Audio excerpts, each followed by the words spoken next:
Hay burbujas financieras que nos dejan tecnologías capaces de cambiar el mundo para siempre, y hay otras que, simplemente, destruyen economías enteras durante una década.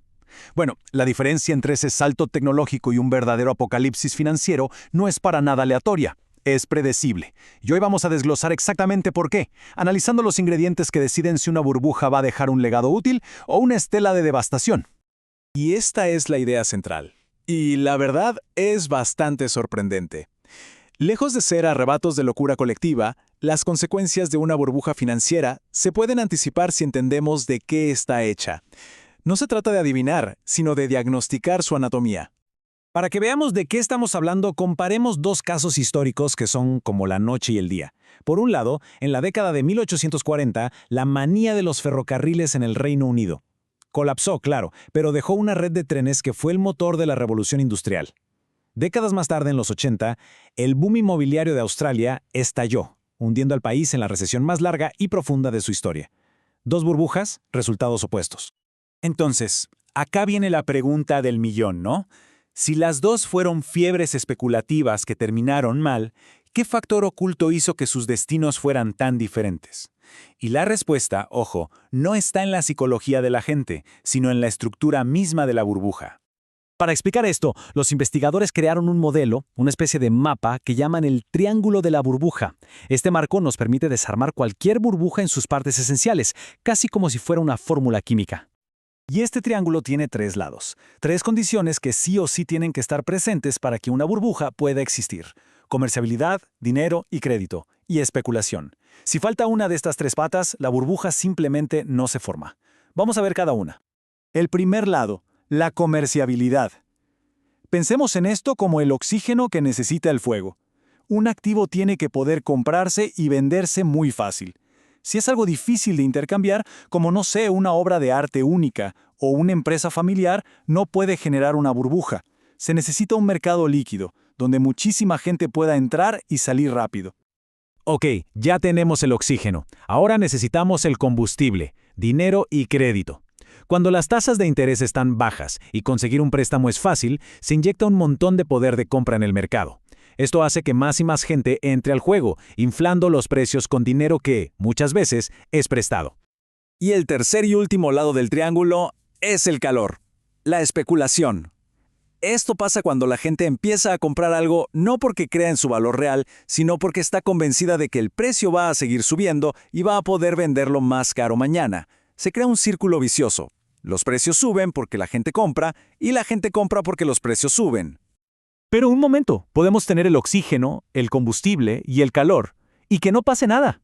Falta algo crucial, falta la chispa que enciende toda esta mezcla inflamable.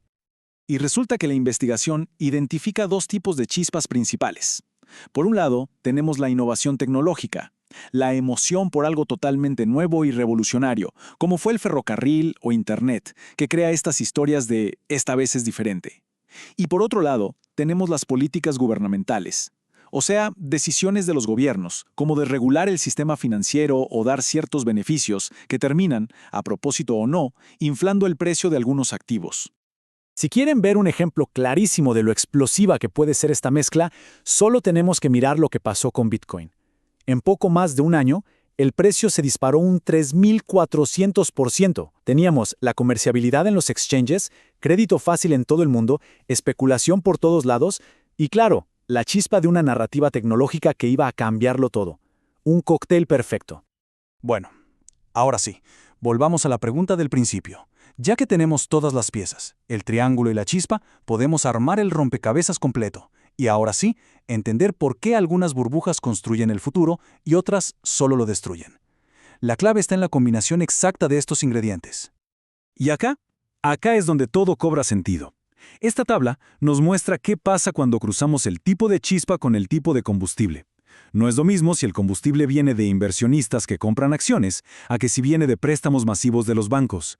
Miren, fíjense en la esquina de abajo a la derecha. Una chispa política combinada con combustible de los bancos. El resultado es casi siempre devastador, como la crisis de 2008. Ahora comparen eso con la esquina de arriba a la izquierda. Una chispa tecnológica financiada por los mercados, como la burbuja.com. ¿Explotó? Sí, pero nos dejó toda la infraestructura de Internet. Así que, El punto clave, lo más importante que hay que entender es esto.